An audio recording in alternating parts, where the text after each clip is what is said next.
Good afternoon everyone, I am doctor Priya from doctor Samantara clinic Nashik. चलो आज और एक केस बताना चाहूँगी। तो एक 35 ईयर्स ओल्ड लेडी जो 3 साल से हमारे पास सोरियासिस की कंप्लेंट के साथ आती थी।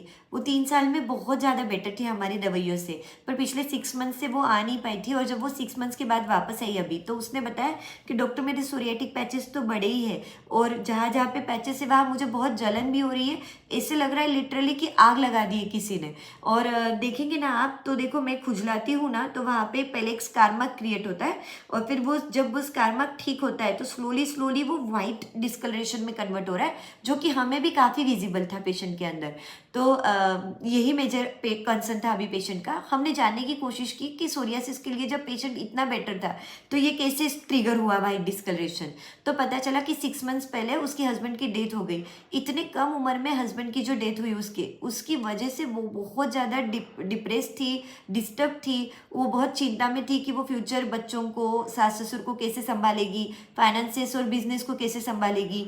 और बहुत ज़्यादा डिस्टर्ब थी इन सब चीज़ों की वजह से। उसने बताया कि वैसे तो हस्बैंड की हेल्थ, जो उसने पहले भी बताया था हमें, कि काफ़ी डिटोरिएटेड ही थी और डॉक्टर ने तो जवाब ही दे दिया था। पर जब ये सडन एपिसोड हुआ उनके डेथ का, उसके बाद उसको ये वाइट डिस्कलेशन फर्स्ट टाइम नोटिस हुआ। तो हमने पेशेंट के फॉलोइंग रूब्रिक्स लगाए। तो सबसे पहले हमने लिया elements from death of loved one, क्योंकि हस्बैंड की डेथ के बाद ही उसको white discoloration first time notice हुआ। फिर स्किन में सिकाट्राइसिस वाइट, क्योंकि स्कार मार्क्स उसके वाइट में कन्वर्ट हो रहे हैं, डायरेक्ट स्किन वाइट नहीं हो रही है। फिर स्किन में eruptions, burning, eruptions, psoriasis. Food and drinks में स्वीट्स डिज़ायर, क्योंकि उसने बताया कि हस्बैंड की डेथ के बाद उसने स्वीट्स खाना बंद कर दिया था, पर उसको बहुत क्रेविंग होती थी उसके लिए, और उसमें बहुत सारे ड्रग्स है। पर स्लो मैनिफेस्टेशन हमने इसलिए लगाया क्योंकि सोरियासिस भी बहुत ग्रेजुअली डेवलप हुआ था और ये सिकाट्राइसिस वाइट टर्न होना भी gradually over the period of 6 months हुआ है, इसलिए हमने वो लिया।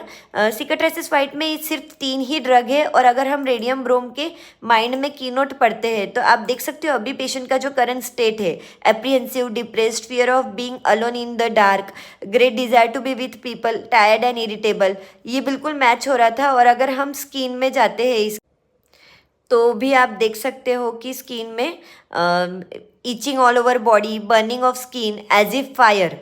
और वैसे भी सोरियासिस का और वाइट डिस्कलरेशन का बहुत अच्छा मेडिसिन है रेडियम ब्रोम।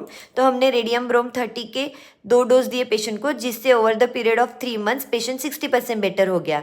यहाँ पे मैं ये बताना चाहती हूँ कि रेडियम ब्रोम माइंड लेवल पे बहुत कम प्रूविंग अवेलेबल है इसकी, पर अगर फिजिकल्स के साथ हम मैच करते हैं तो बहुत मैजिकल रिजल्ट्स देता है। Totality rocks. Thank you.